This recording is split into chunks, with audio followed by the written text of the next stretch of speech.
Então me explica, o que é a teoria das emoções, a prosperidade? Elas resultam de um processo contínuo de interpretação, de reinterpretação de informações sensoriais e o desenvolvimento das competências emocionais é que promovem prosperidade, bem-estar, saúde, da autoconsciência ou também chamado de autoconhecimento. Quando a gente faz o caminho curto no cérebro, a gente está reagindo ali, é aquela reação impulsiva sem reflexão. Se conhecer, é isso que é o mais... Esse é o ponto de partida, que é o autoconhecimento. Um tratamento que a pessoa pode fazer.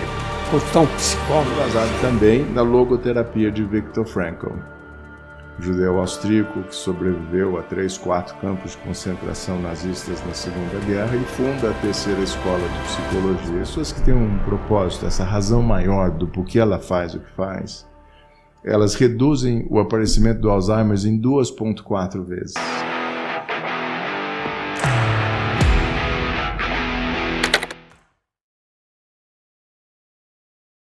Olá, boa noite, tudo bem?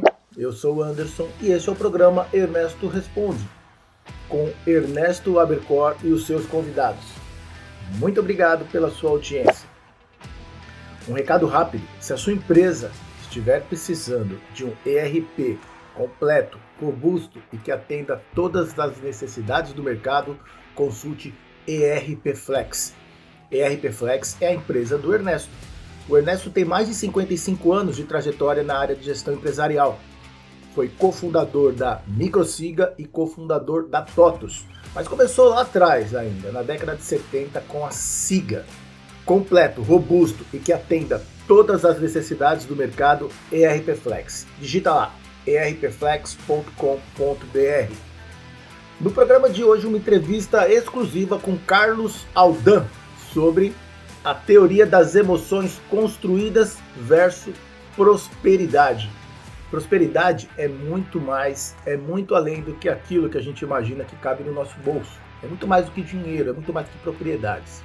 E essa entrevista vai contemplar exatamente isso. E entre os assuntos abordados está também a inteligência emocional como uma ferramenta para conseguir prosperidade e sucesso na vida pessoal e na vida profissional. Acompanhe agora.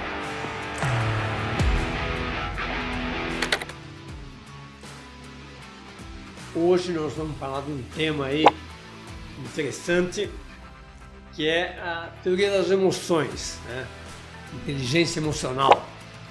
E o Carlos Aldan de Araújo, nosso convidado, escreveu um livro, depois a gente vai mostrar, vai falar com a gente sobre esse assunto. Então me explica, o que é a teoria das emoções, a prosperidade, tudo isso que está surgindo recentemente e ajudando as pessoas. Muito bom, bom, prazer estar aqui te conhecendo pessoalmente, senhor Ernesto, e parabéns pela sua trajetória de vida profissional admirável e obrigado pela oportunidade. Sim. A teoria de emoções construídas, ela desafia a teoria clássica de emoções, que parte do princípio que as emoções são universais e inatas, ou seja, a teoria clássica postula que nós nascemos com essas impressões digitais no cérebro. E a teoria de emoções construídas desafia a teoria clássica de emoções. Que a gente muda. As emoções, na realidade, elas resultam de um processo contínuo de interpretação, de reinterpretação de informações sensoriais, fundamentado em construções mentais, influenciadas por nossas experiências pessoais, nossas expectativas, os aspectos contextuais. Portanto, eu e o senhor podemos construir emoções distintas diante de um mesmo estímulo externo. E é por isso que a gente abraçou a teoria de construção de emoções, que fez muito mais sentido do que a teoria clássica. E embasada nessa teoria de emoções construídas é que a gente readaptou a nossa metodologia de inteligência emocional. E como essa teoria das emoções se relaciona com a prosperidade, ou o alto desempenho da pessoa, enfim. Sim, então ela embasa, como eu disse, ela embasa a inteligência emocional, né? E o desenvolvimento das competências emocionais é que promovem prosperidade, bem-estar, saúde mental, influência, tomada de decisão, facilita a construção de relacionamentos duradouros. Não é o nosso QI que vai construir relacionamentos duradouros, é a nossa capacidade de nos conectarmos emocionalmente uns com os outros, né, de forma autêntica, e construindo, portanto, relacionamentos baseados em confiança. A saúde e bem-estar tem uma correlação significativa com o desenvolvimento da inteligência emocional. E quais são essas 8 competências, né? Elas passam por 3 pilares, senhor Ernesto. O primeiro é da autoconsciência, ou também chamado de autoconhecimento, né? Que é a nossa habilidade de identificar esses estados internos, né? As nossas emoções, nossos modelos mentais, os nossos hábitos ou padrões emocionais e como esses influenciam os nossos processos mentais e possíveis comportamentos antes de eu emitir uma ação para fora. E como a pessoa faz isso? Quer dizer, ela vai ler alguma coisa ou vai conversar com alguém? Excelente pergunta. Nós temos instrumentos e intervenções validadas cientificamente, né, para cada uma das 8 emoções. O primeiro pilar do autoconhecimento, quanto mais desenvolvido o autoconhecimento de um indivíduo, mais oportunidades de escolhas e de mudanças ele cria para a vida dele. Quanto menos desenvolvido, mais ele corre o risco de estar reagindo no piloto automático sem ter consciência disso. Então, o mapeamento diário de emoções da nossa empresa Kronberg é um instrumento por excelência para fortalecer a autoconsciência ou o autoconhecimento do indivíduo. Então, ele faz um journaling, chamado de um diário mesmo, né?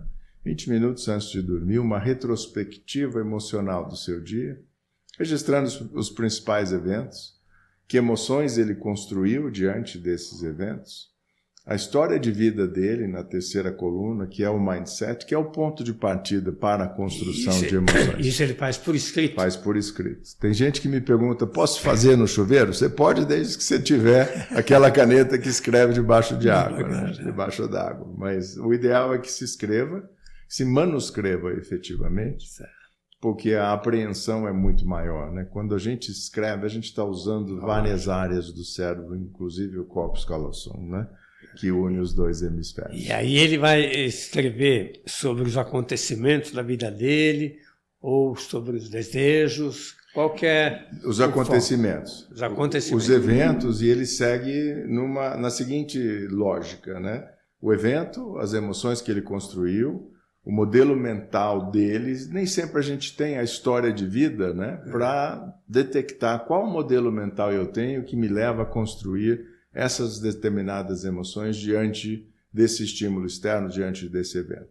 Se não tem, a gente trabalha só com as emoções. A 4ª coluna é se ele teve uma reação ou uma resposta.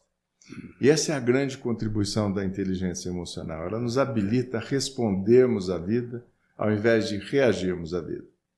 O sentido neurobiológico é a gente passar todo e qualquer estímulo externo, que não seja uma ameaça para a nossa existência, pelo filtro do córtex pré-frontal, a parte cognitiva do cérebro. Fazer o caminho longo no cérebro com todo e qualquer estímulo externo antes de respondermos.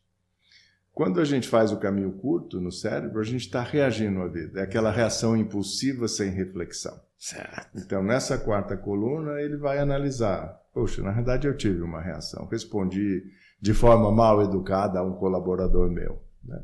Na 5ª coluna, ele vai fazer uma análise do impacto. Que impacto ele teve para ele mesmo, para as pessoas à sua volta, para esse colaborador em especial? Não foi um bom impacto. Voltei para casa me sentindo mal, né, porque fui mal educado com o colaborador. Ele provavelmente se sentiu ofendido. As pessoas à minha volta talvez não tivessem tido uma boa impressão do meu comportamento. Então não foi legal. Na 6ª, ele consegue ressignificar todo esse processo. Recategorizar. E essa competência de ressignificação emocional está embasada na neuroplasticidade. E aí ele vai reagir melhor. Em uma situação futura similar ou igual, ele terá uma melhor escolha e a possibilidade de mudança. Pode não acontecer, ele pode ter uma recaída, ele refaz, pode ter uma recaída. A gente diz na neurociência, fire together, wire together. 2 neurônios se conectando eletroquimicamente, que é uma sinapse, não são suficientes para formarmos um novo padrão emocional ou um hábito. Mas da mesma forma que a gente formou péssimos hábitos na nossa vida, hábitos de décadas que nos perseguem, a neuroplasticidade demonstra que a gente consegue construir novos circuitos neurais e, portanto, novos hábitos. Mas eu tenho que fazer essa conexão várias vezes. E o mais interessante é que as imagens de cérebro hoje demonstraram que aquele hábito antigo, né, ele deixa de ter prevalência sobre o hábito novo. E a gente achava que ele permaneceria ali dormente. Hoje a gente sabe que não. Que quanto menos esse hábito antigo, ou esse circuito neural que me levava àquele hábito antigo, é utilizado, ele desaparece. E aí a pessoa tem novos hábitos. Tem novos hábitos. Isso que nos leva a dizer com muita convicção que mudança profunda e duradoura é possível em qualquer idade, desde que a pessoa queira. Desde que tenhamos um cérebro saudável também, né? Certo. A neuroplasticidade é perdida com um cérebro senil, ou um cérebro em Alzheimer, etc. E quais são, assim, os momentos da vida que realmente levam a uma mudança no comportamento, na forma da pessoa agir? Eu, por exemplo, acho que um dos momentos fortes é o casamento. Né? Quando você casa, você muda totalmente sua vida. Exato. Ou quando você arruma um novo emprego, ou quando você faz um curso. Né? Exato. Exato. Como é que a pessoa pode tentar melhorar? Sim. É um ato de... Excelente pergunta, senhor Ernesto. É um ato de desejo, né? Mudar comportamento é muito difícil. A energia metabólica necessária para mudarmos hábitos antigos é fenomenal. Exato. Mas é possível, desde que a pessoa tenha a disciplina, o foco, a vontade, a motivação intrínseca para fazê-lo, né? Os momentos são inúmeros, né? Geralmente momentos dramáticos da vida, né? Que nos levam a um processo de reflexão, né? Grandes perdas, Exato. Casamento, quando a gente tem filhos, né? Nos levam a essa reflexão e à necessidade de mudar determinados hábitos. Sim, geralmente são questões estruturais como essas, né?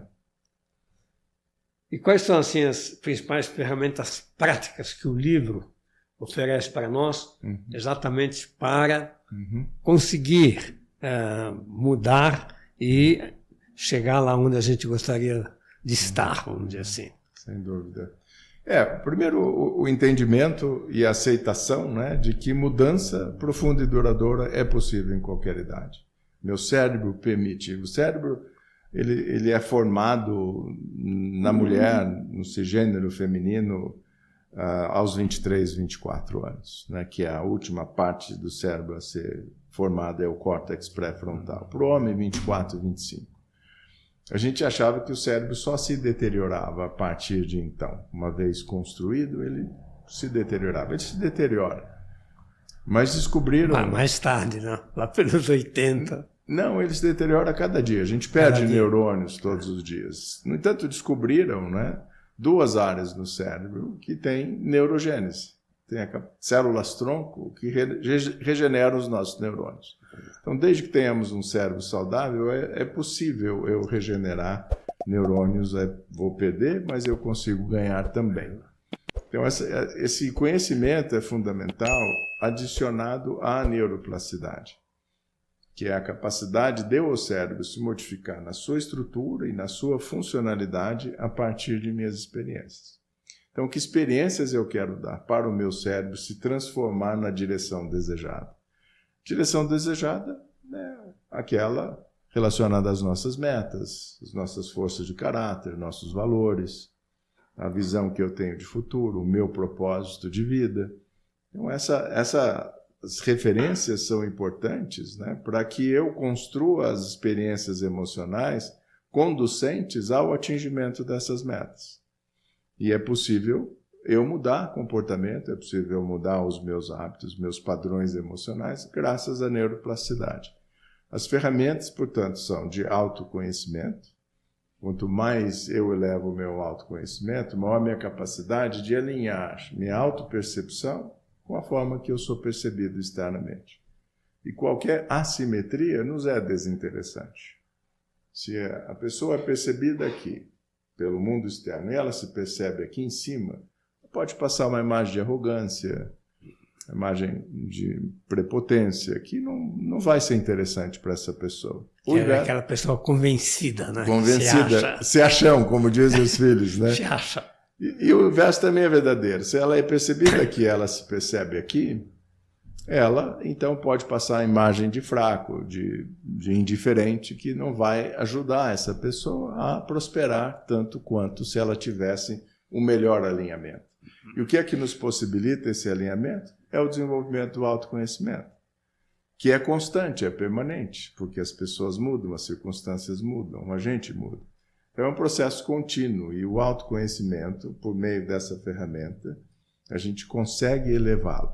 E as evidências objetivas, né, os trabalhos científicos demonstram que quanto maior a granularidade emocional do indivíduo, ou a alfabetização emocional de uma pessoa, ou seja, a capacidade de ele nomear emoções diferentes e com intensidades distintas de emoções, melhores resultados psicossociais a gente tem na vida. Correlação estabelecida cientificamente. E eu consigo modificar a minha alfabetização emocional. É insano, né, senhor Ernesto? A gente é alfabetizado em tanta coisa que eu nunca usei. Eu nunca usei, por exemplo, a tabela periódica na minha vida. E não somos alfabetizados nos elementos precursores de nossa forma de pensar e agir, que são as emoções. E hoje a evidência demonstra que quanto mais elevado esse autoconhecimento, mais oportunidades de escolhas de mudança, maior possibilidade de autorregulação emocional eu tenho, saúde, bem-estar e prosperidade. O processo de regulação emocional, que é o segundo pilar, passa pelo pensamento crítico, passa pela competência de ressignificação emocional, pela motivação intrínseca e o otimismo. Então, as técnicas de desenvolvimento dessas competências são todas validadas cientificamente.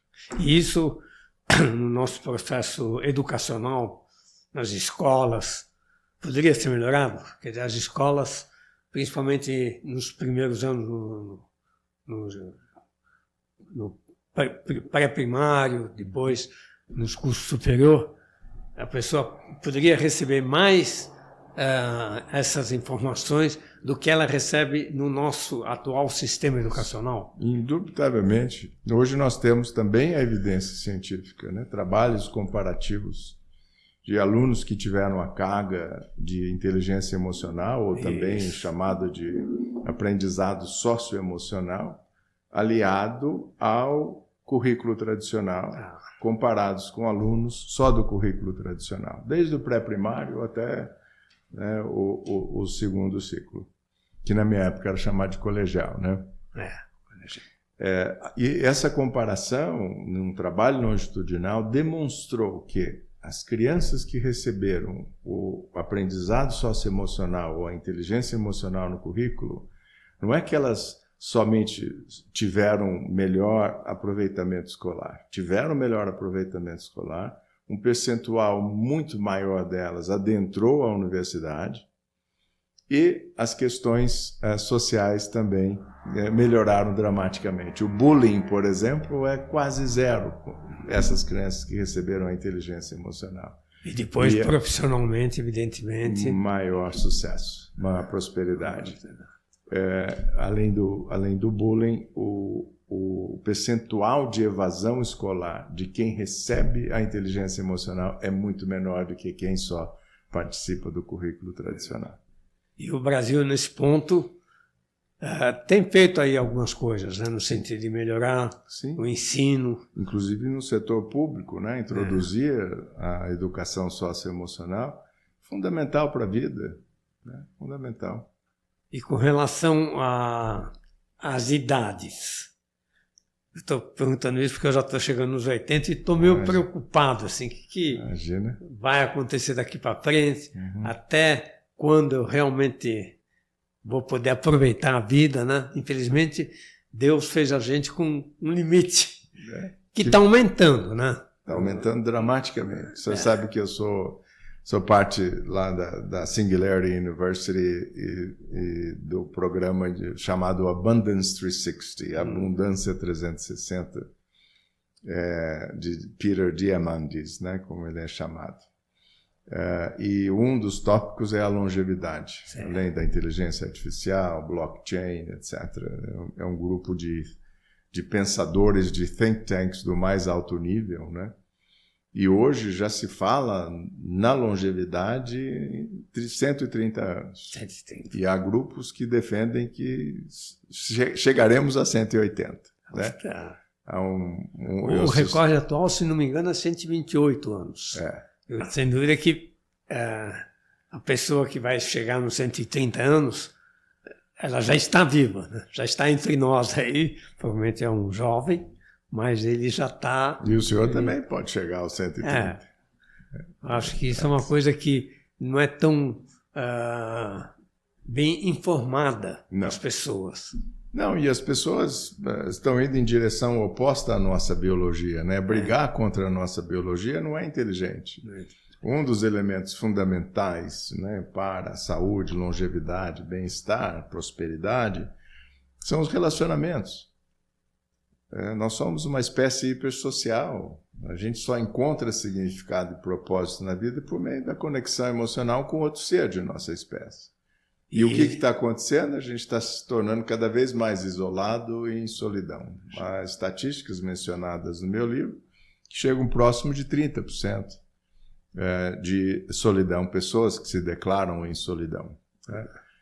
A solidão mata mais do que excesso de álcool, do que tabagismo, do que obesidade, do que sedentarismo, do que poluição. Né? E, no entanto, as pessoas estão cada vez mais isoladas. Bom, se eu quero viver até os 130 anos, eu preciso investir nos relacionamentos, não em quantidade, mas em qualidade. E muito explorado aí no início do meu livro.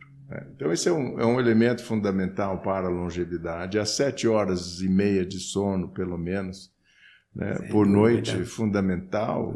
A gente prática de esportes. Prática de esportes também.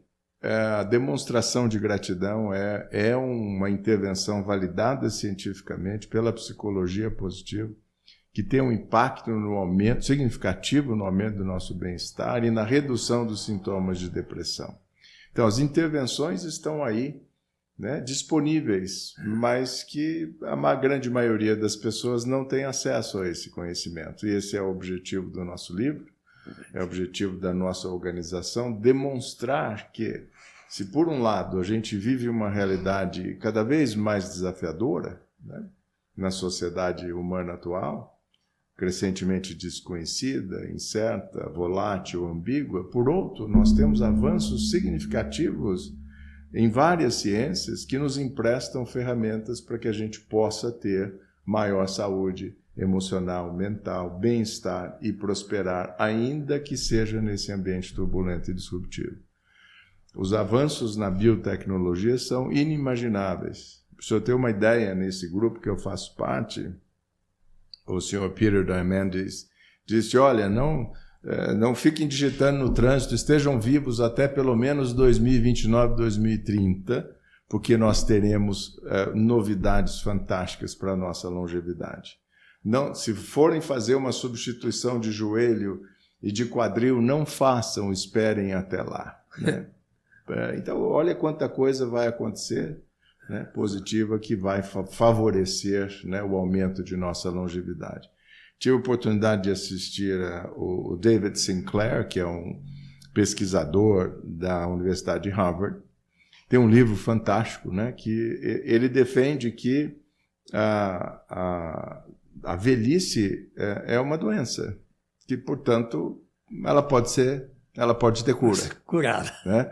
E é muito controverso, e as pessoas, vários médicos mais tradicionais, né, ou criticam, e a gente acredita piamente que é possível. Não sei se vida eterna, né? Não sei se nos interessa, mas pelo menos um pouquinho mais, né, do que 100, 130, e com qualidade, isso é que é importante. Isso é importante. E com qualidade. Sem dúvida que a qualidade é muito importante, E a gente está vendo mesmo, né, que aos poucos ela vai ficando mais presente em pessoas com 100 anos, 110 anos, vivendo bem, vivendo felizes. E para isso, esse seu trabalho, eu acho que colabora muito. Fundamental. A variação nos fatores de sucesso na vida e um dos fatores de sucesso para nós, que ele é enxergado de forma holística, né? Sucesso geralmente é equacionado com o aumento do patrimônio, avanço na carreira. Para nós é muito mais do que isso. Sucesso para nós é o nosso desempenho, a capacidade de eficácia na vida, de tomada de decisão, de influenciar pessoas em casa, no trabalho. Sucesso para nós é saúde, bem-estar, equilíbrio. São os relacionamentos, tanto no trabalho quanto na vida íntima, familiar e social. E qualidade de vida, no qual a gente mede conquista e satisfação com a vida. A variação, Sr. Ernesto, nesses fatores de sucesso na vida é explicada em 53% pelas 8 competências da inteligência emocional. Não é uma baixa correlação, como o senhor sabe. Então, quanto mais eu desenvolvo essas 8 competências, mais sucesso na vida, enxergado dessa forma holística, o indivíduo tem. Nós temos 200 mil casos que demonstram essa correlação do desenvolvimento das 8 competências da inteligência emocional com o sucesso do indivíduo. Então me diga o seguinte, tem uma coisa polêmica que eu coloco sempre, que é o não fazer nada. As pessoas sonham em ficar sem ter o que fazer, se aposentar, ficar o dia todo sentado, vendo o sol. Sim. E eu já sou totalmente o contrário. Eu acho que o trabalho é que você tem o desafio, você tem o que fazer, você tem momentos ruins, mas muito mais momentos emocionantes e bons. Isso aí. Como é que a gente pode mudar um pouco esse espírito das pessoas? Falando da neurobiologia, lembra que eu mencionei que sinapse não usada é sinapse perdida? Isso. Se eu paro de usar o meu cérebro, eu vou perder as minhas sinapses. Né? Então eu recomendo para todos os meus clientes, não se aposentem. Não se aposentem não no sentido de a gente estar envolvido nessa luta de ratos como é o mundo corporativo hoje, né? Altos níveis de estresse tóxico e etc. Não isso, mas a cabeça tem que continuar funcionando com alguma coisa para que a gente não perca essas sinapses, envelheça, definha e tenha uma longevidade diminuída. E hoje oferecido às pessoas, né, essa possibilidade, seja fazendo cursos, seja frequentando clubes, criando rodas de amigos organizadas, eventos e eventos assim que realmente as pessoas vão lá e tem uma disputa, tem uma comunicação entre as pessoas. Exato, e hoje, imagina-se, quando a gente conseguir essa longevidade chegando a 120, 130 anos, a pessoa que se aposenta com 55, 60, tem mais uma segunda metade para viver aqui que ela vai fazer. Na verdade, não pode ficar parada, porque aí ela não vai chegar aos 130 mesmo. Né? Exato. É evidente que tem certas profissões que são, vamos dizer assim, físicas, Sim. que essas realmente... o corpo humano chega uma hora que não aguenta mais, né? Aquele trabalho físico. Isso. Mas pode depois partir para outras atividades. Tipo para a indústria de serviço, por uma atividade no terceiro setor, né? Um voluntário continuar sendo útil, continuar sendo ativo. Ter o que fazer, com certeza. Você falou em 8 competências emocionais. Sim. Quais são essas competências? Então, elas estão em 3 pilares. O pilar inicial da inteligência emocional é o autoconhecimento ou autoconsciência. Por razões óbvias, né? Se a gente acompanha o fluxo de estímulos externos, estímulos sensoriais que passam pelo cérebro, eles chegam nos circuitos emocionais primeiro antes de chegar nos circuitos cognitivos. Então, eu preciso entender, né? Não lutar, brigar com essas emoções. Carl Jung já dizia, né, que enquanto você não trouxer o seu inconsciente para o consciente, este vai liderar a sua vida, direcionar a sua vida, e você vai chamar isso de destino. Então, o objetivo do autoconhecimento é eu me conectar com esses estados internos que influenciam minha forma de pensar e de agir. Aqui no autoconhecimento, a gente explora 2 competências. A primeira é de identificar os nossos modelos mentais, ponto de partida, para a construção de emoções. Segundo, as emoções que eu estou construindo a partir desse modelo mental, ou modelos mentais e estímulos sensoriais.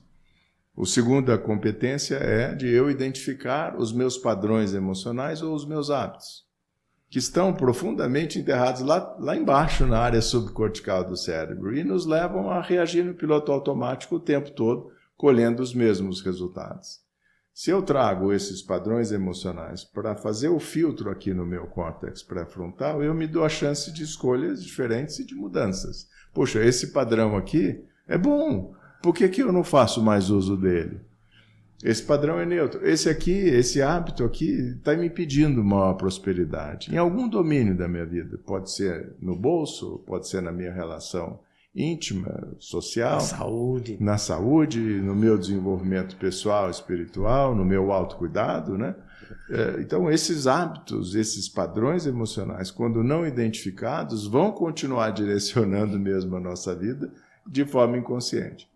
No segundo pilar, a gente explora 4 competências. O pensamento crítico é a primeira dela. Esse segundo pilar é chamado de autorregulação emocional ou equilíbrio emocional. Aqui é o como da inteligência emocional. O pensamento crítico é eu fazer uma avaliação do que eu identifiquei na autoconsciência ou no autoconhecimento, em termos de modelos mentais, emoções, padrões. Poxa, esse padrão aqui não está legal, eu preciso mudar. Eu chego à conclusão no pensamento crítico que eu preciso mudar. Mas ele é tão forte, tão arraigado, o resultado de décadas, né, de experiência de vida, que ainda assim, mesmo sabendo que eu não vou produzir o melhor resultado, eu vou em frente, meto os pés pelas mãos, me arrependo depois e tenho que pedir desculpas. Para isso, a gente tem a segunda competência no equilíbrio emocional, que a gente chama de recategorização, ressignificação emocional. Mudar. É ressignificar no nível emocional. Porque a mudança comportamental não depende de um ato cognitivo somente. Eu não quero ser assim e eu deixo de ser assim. Né?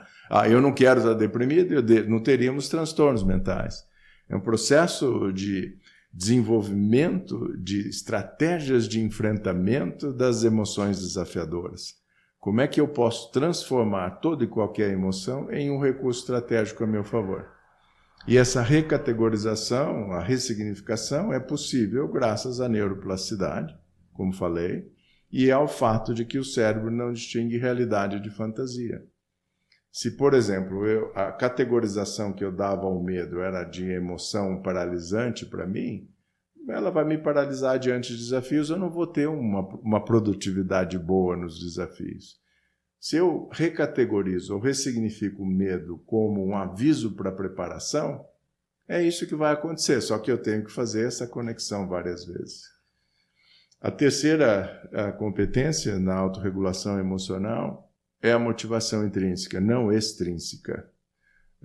Quanto mais eu desenvolvo essa bússola interna, né, calibrada para o meu norte verdadeiro, o que é o meu norte verdadeiro? Meu propósito, minhas metas, minhas forças de caráter, meus valores, minhas relações mais importantes na vida. Então, se eu tenho esse norte claro, eu tenho maior capacidade de motivação intrínseca. Eu não preciso depender de recompensa, de reconhecimento externo. Não que não sejam importantes, claro que são. Mas para a pessoa que tem motivação intrínseca muito baixa, quando o externo não vem ao encontro de suas expectativas, ele pode esmorecer e muita gente cair e não conseguir levantar mais. E para isso a pessoa precisa se conhecer. Isso que é o mais... Esse é o ponto de partida, que é o autoconhecimento. O autoconhecimento. Sem me conhecer, eu não me... E qual é assim, um tratamento que a pessoa pode fazer? Consultar um psicólogo seria... Sim, a terapia ajuda muito no desenvolvimento de autoconsciência e autoconhecimento. Esse trabalho que a Kronberg desenvolve com o mapeamento diário de emoções, nós temos inúmeros casos nesses 22 anos de transformação dramática de pessoas que levaram a sério esse mapeamento, a ponto de presidentes, diretores de empresas darem murro na mesa de raiva, por que eu não soube disso antes? E tiveram a determinação, a disciplina para fazer uso desses instrumentos, se conhecerem melhor, darem maiores oportunidades de escolhas e de mudança naquilo que não estava funcionando para eles.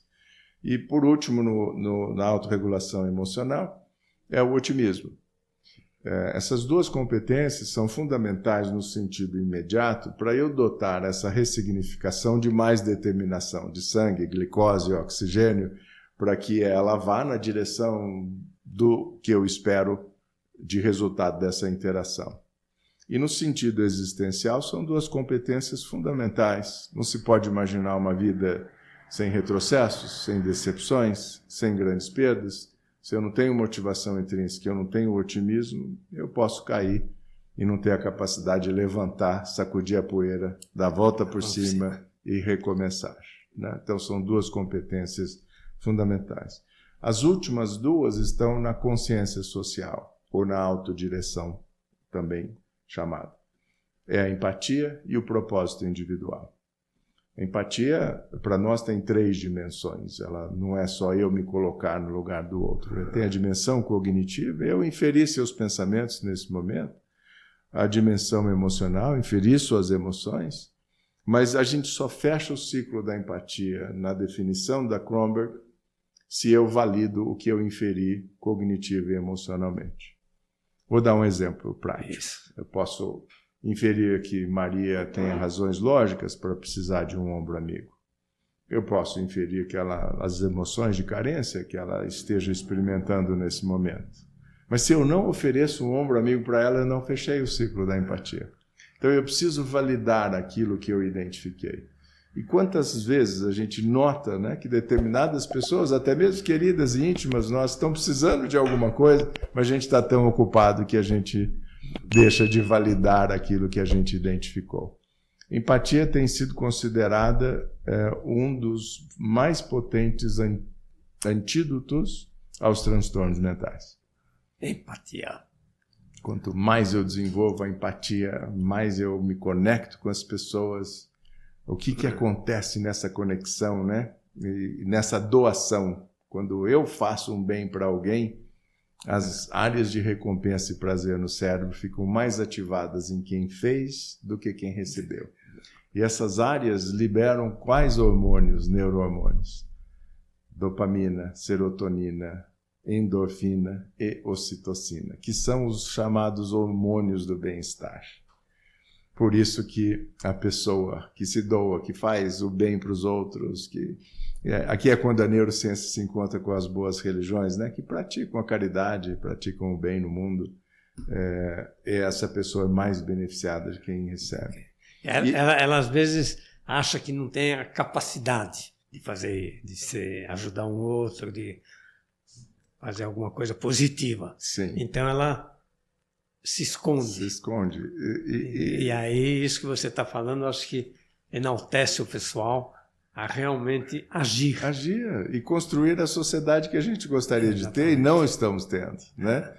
E, por último, a 8ª é o propósito individual. Nosso propósito individual, ele não é o modismo que se tornou aí, né? O propósito, ele é embasado na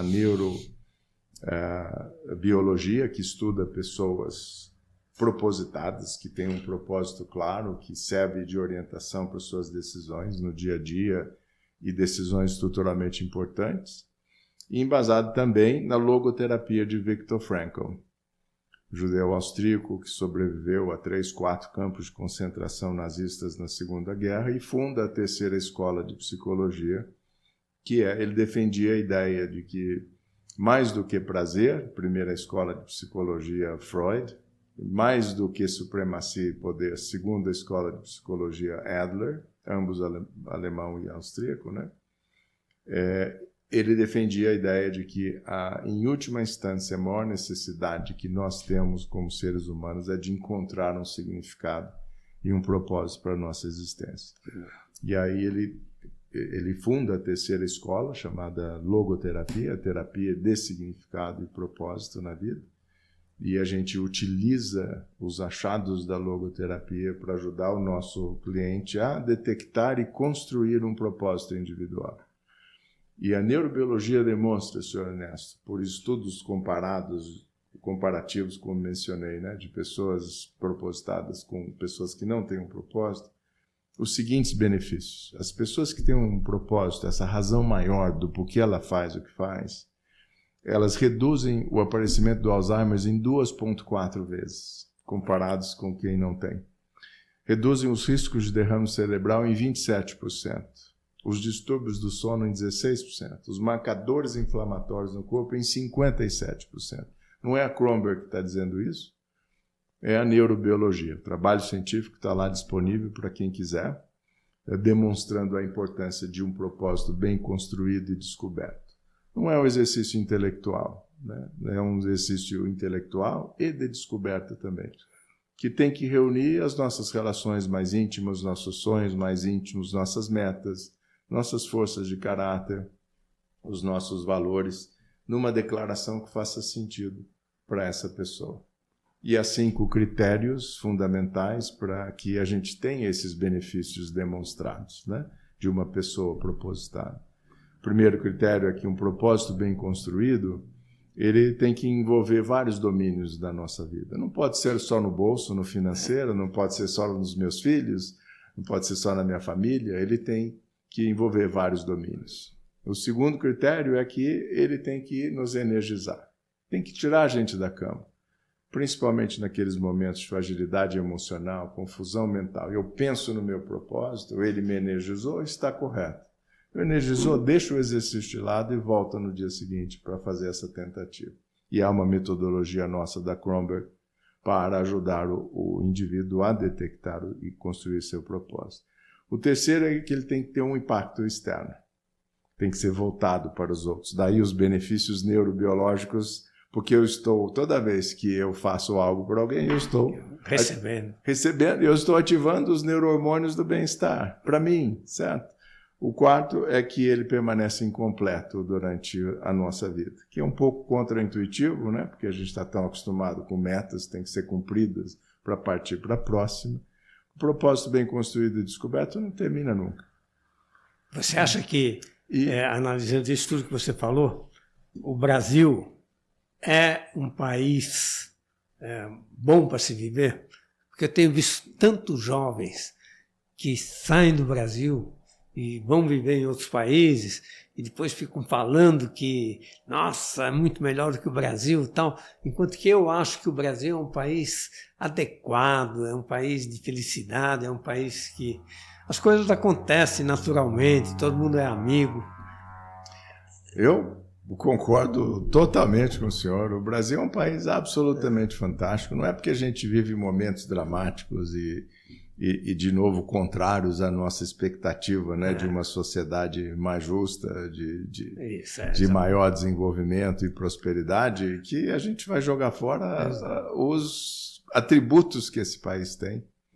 Eu saí muito cedo daqui do Brasil, tenho toda a minha escola foi feita nos Estados Unidos, na França e no Reino Unido. Meu mestrado você nasceu no Brasil? Nasci e fui criado aqui. No interior de São Paulo, em São Sebastião da Grama. E adoro ir para lá todo fim de semana. E adoro esse nosso Brasil. Sou filho de pais patriotas que choravam no hino nacional. E eu desenvolvi esse modelo mental de patriotismo e sinto que a gente tem uma responsabilidade enorme como brasileiros, né? De construir. E eu menciono isso no livro quando falo da história das emoções, né?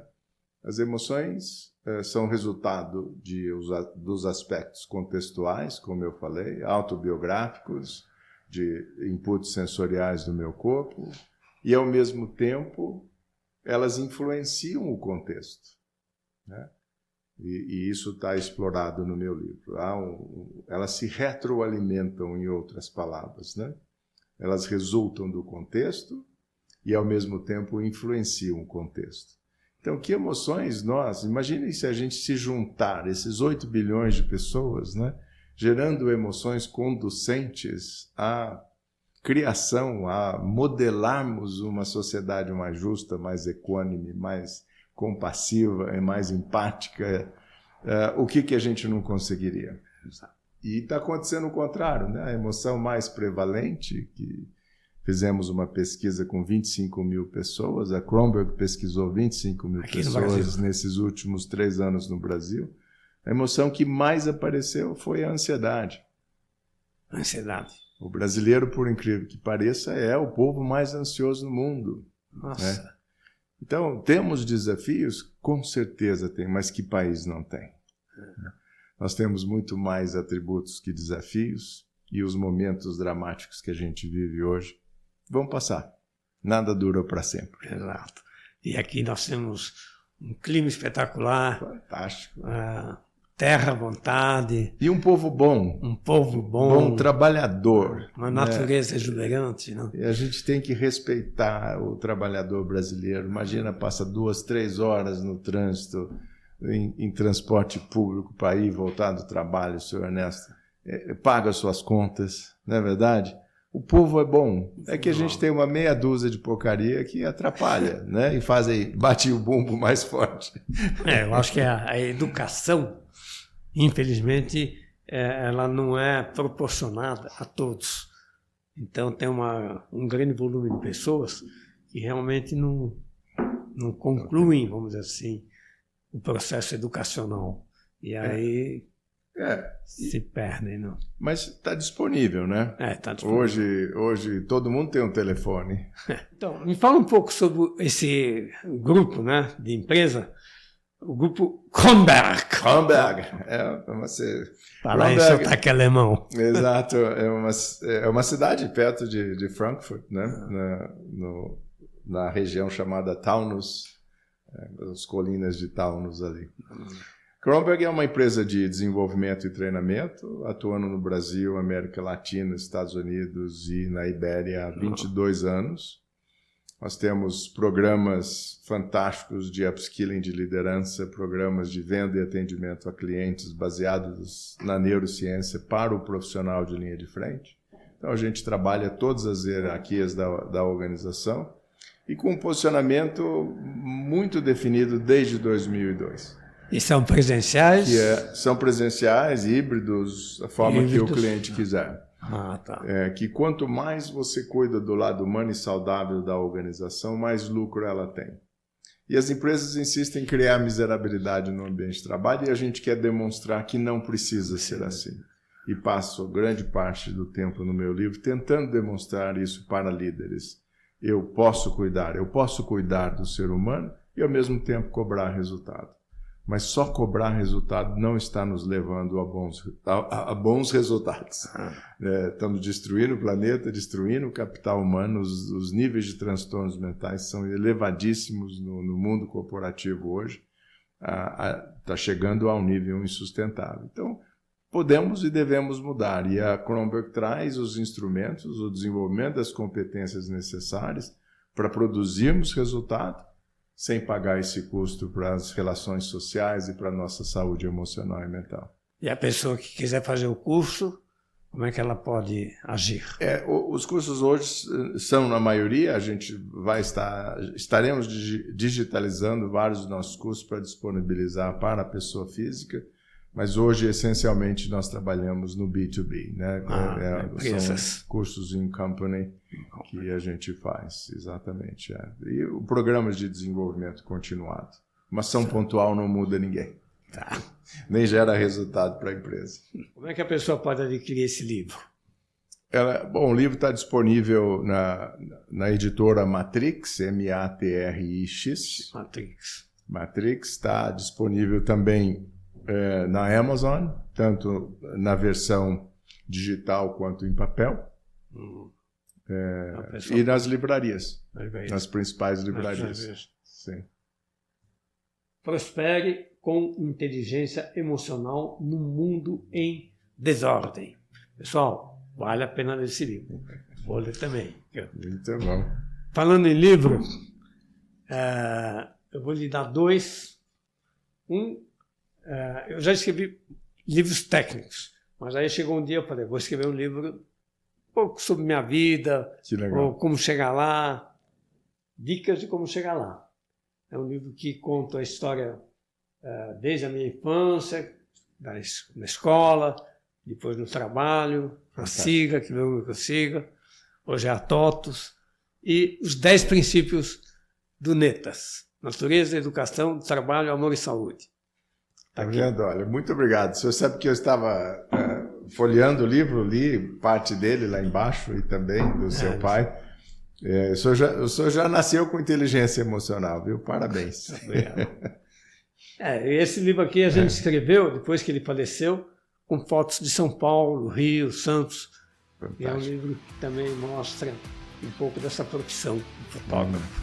Lindo o livro, estava olhando também. São Paulo, até a Anchieta está ali na construção, os túneis. Fantástico, parabéns. Muito obrigado pela entrevista.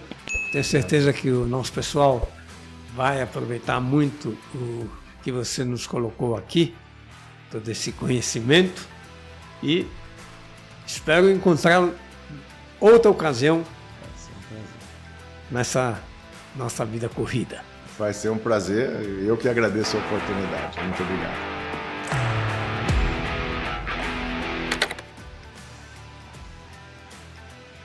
Mais uma vez, muito obrigado pela sua audiência e até a próxima semana.